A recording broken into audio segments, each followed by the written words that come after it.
বেশ কিছুদিন আগে কলকাতাতে আমাদের electronics complex PSA NRI medical কোটাতে অ্যাডমিশন নিয়ে একটা দুর্নীতি হয়েছে।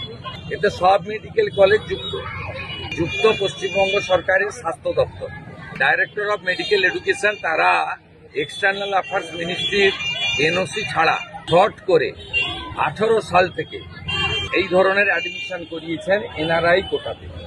এবং এটা কলকাতাতে যে ইলেকট্রনিক্স কমপ্লেক্স পিএস রয়েছে বিধাননগর, সেখানে এফআইআর হয়েছিল।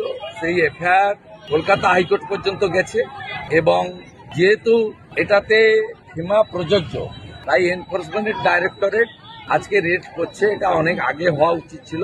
এবং শুধু মেডিকেল কলেজ নয়, 18 সাল থেকে অদ্যাবধি director of medical education DME এরা বিপদে পড়বে, এটুকু আমি বলতে পারি।